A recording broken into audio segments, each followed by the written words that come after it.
Alors, les nouveaux outils grammaire de Studies s'appuient sur deux documents que l'on trouve sur le site eduscol.education.fr.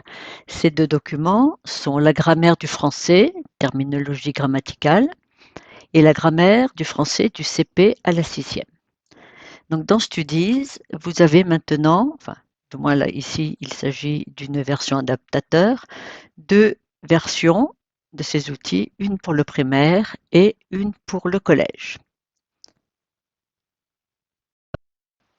Alors, dans ce premier exercice de primaire, on me demande donc d'entourer les articles définis en bleu et les articles indéfinis en rouge.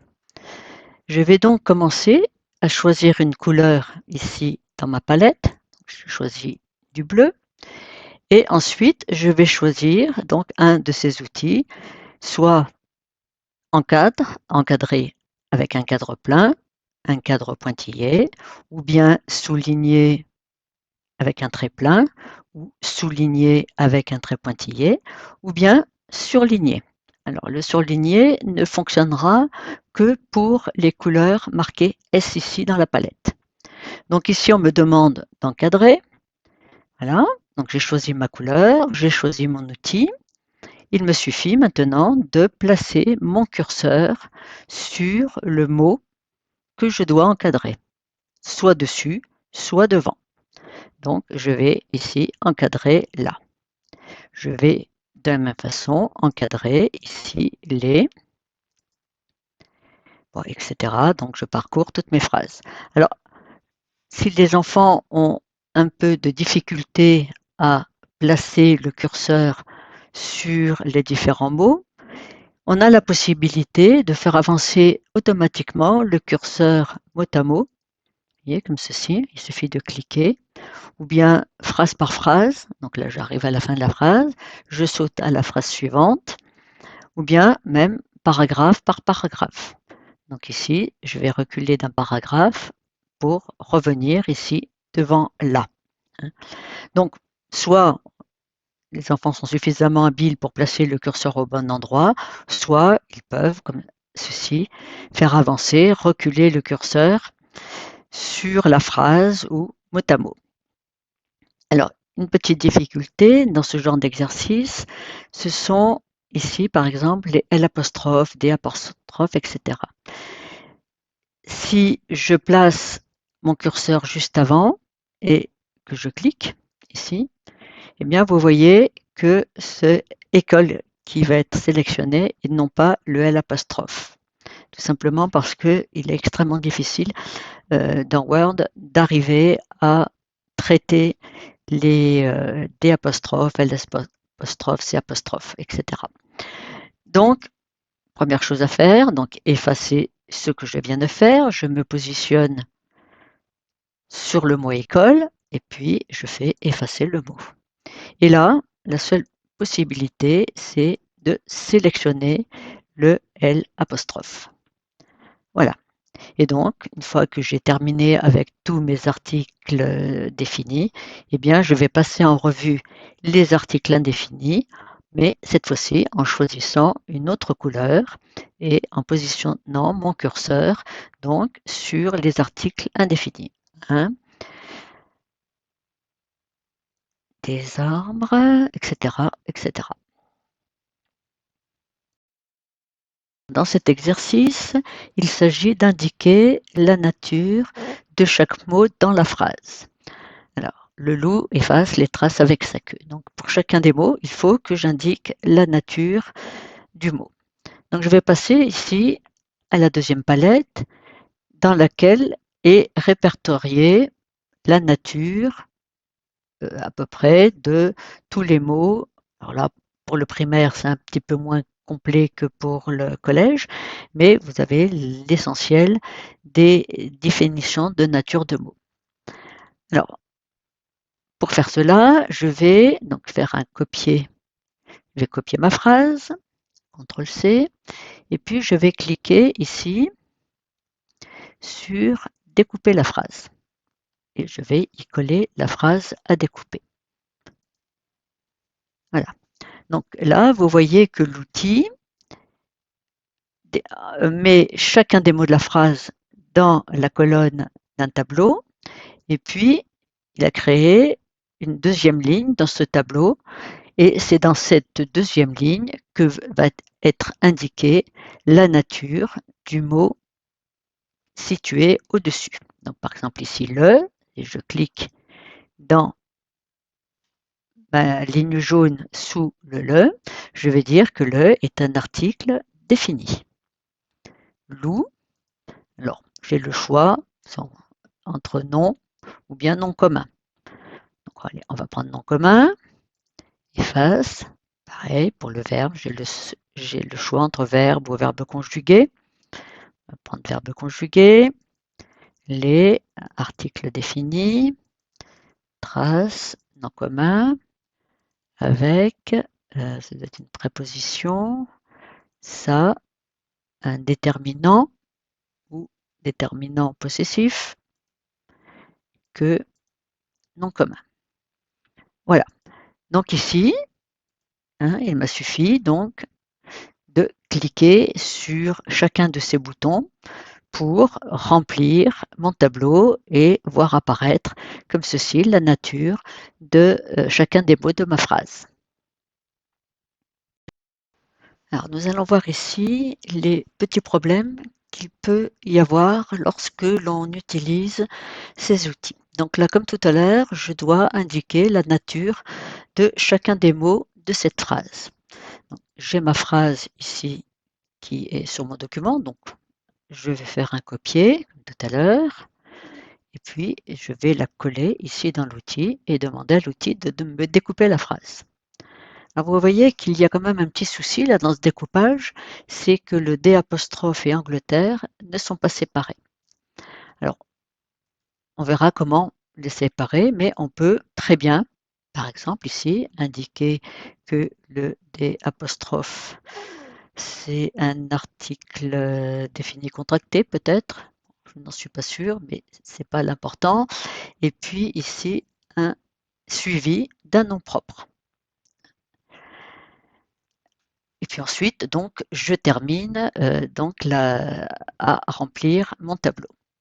Alors, si maintenant, au lieu de faire un copier-coller, j'efface, je tape carrément ma phrase dans mon outil.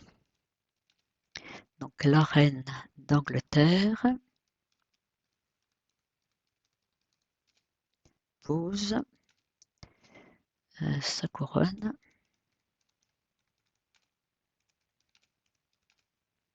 sur sa tête. Je découpe la phrase. Et vous voyez que dans ce cas-là, le D' est bien séparé du mot Angleterre. Bon, donc, soit je n'ai pas la phrase déjà sur ma feuille et je la mets directement dans mon outil et j'obtiens donc mon deuxième tableau, soit je fais un copier-coller et je remplis mes cases en conséquence. Donc, voilà. Deuxième petit souci que l'on peut rencontrer, c'est lorsque on va remplir ce tableau, vous allez voir que lorsqu'il y a beaucoup de texte, le tableau peut se déformer. Et donc, voyons cela de plus près. Donc, là, article défini, reine, nom commun, des articles définis contractés, Angleterre, nom propre, pose, on va dire que c'est un verbe ou un verbe conjugué, ça, un déterminant possessif, couronne, nom commun, sur une préposition. Ah, vous voyez que ça commence un peu à se gâter là. Hein. Ça, donc, déterminant possessif, tête, nom commun. Voilà. Alors, remontons un petit peu notre tableau. Voilà. Donc là maintenant, que faire pour que mon tableau occupe la largeur de ma page sans qu'il y ait de déformation? Alors, la plupart du temps, il suffit ici de passer en marge étroite pour donner plus d'espace au tableau et pour qu'il rentre dans la page. Dans le pire des cas, vous passerez en mode paysage. Hein, donc, mais là, vous voyez qu'en général, ça suffit à faire rentrer les choses dans l'ordre. Donc on peut passer simplement en marge étroite. Les tableaux, lorsque l'outil découpe la phrase, il place 8 mots, hein, sur une même ligne. Donc vous n'aurez jamais plus de 8 mots sur la ligne et donc les mots suivants, hein, au-delà de 8, eh bien, sont placés sur la ligne du dessous. Alors, dernière petite chose, je ramène ici mon outil, je reprends ma phrase ici, et puis au lieu de mettre pause, je vais mettre à poser. Voilà, et je vais donc demander à ce que on me découpe ma phrase.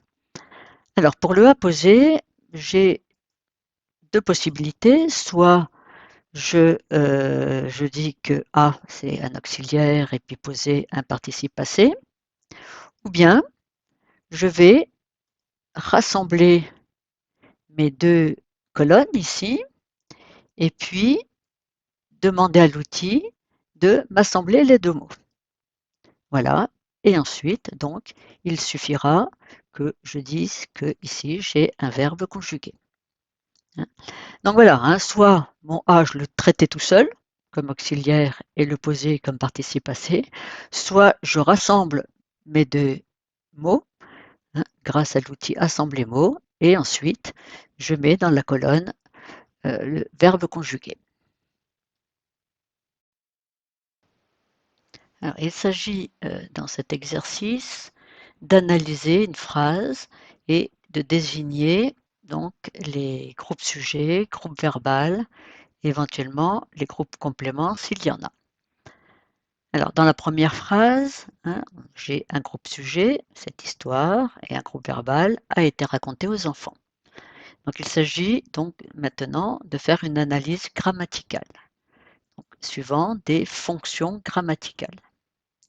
Je clique donc ici sur l'onglet Fonctions, qui m'offre un certain nombre de boutons qui vont générer des étiquettes que je placerai sous les phrases à analyser. Ces étiquettes se placent automatiquement là où se trouve le curseur d'écriture. Alors, prenons donc cette histoire qui est le groupe sujet. Je vais cliquer ici sur le bouton groupe sujet. Mon étiquette est générée. Je vais la déplacer un petit peu là pour la mettre bien en dessous de cette histoire. Je l'agrandis. Je désélectionne mon étiquette et je place mon curseur en dessous. Je vais faire générer l'étiquette groupe verbal. Je déplace l'étiquette de façon à la mettre au même niveau que la première. Mon étiquette groupe verbal est sélectionnée. Je vais sélectionner l'étiquette groupe sujet en maintenant la touche contrôle enfoncée. Voilà.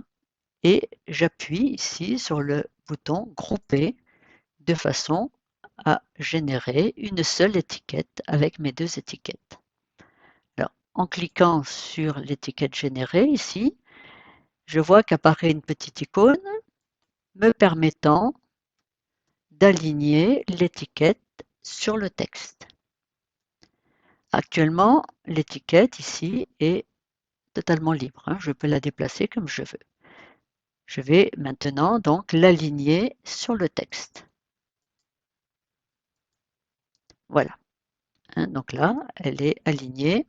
Alors, il suffira maintenant, si je déplace mon texte, hein, elle se déplace automatiquement avec le texte. Je peux difficilement maintenant la déplacer. Alors, une autre façon de faire est de faire découper la phrase, comme nous l'avons fait pour la nature des mots, Alors, je vais faire découper ma phrase, donc je la copie, CTRL-C, et je l'amène ici, dans mon outil découper la phrase, CTRL-V. Découper la phrase.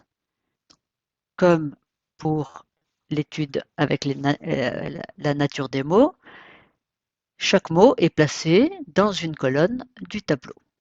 Je vais donc demander à regrouper les mots qui font partie du groupe sujet. Donc, assembler les mots. Je vais regrouper les mots qui font partie du groupe verbal. Une fois que ça c'est fait, il suffit que je place mon curseur dans la cellule en dessous de cette histoire et je viens y placer l'étiquette groupe sujet.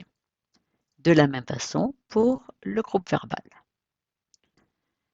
Voilà, alors on peut s'amuser à agrandir les étiquettes, ce qui n'est pas forcément tout à fait nécessaire. Mais voilà, donc là, vous n'avez pas de manipulation d'étiquette à faire, elle se place automatiquement là où vous avez mis le curseur dans la colonne voulue. Alors, troisième façon de faire, c'est ici de ne conserver que, alors je vais faire un CTRL-X, comme ça je conserve le morceau de phrase. Je vais demander à ce que mon outil me génère une étiquette groupe sujet. Alors vous voyez que cette étiquette, comme tout à l'heure, se place là où il y avait le curseur.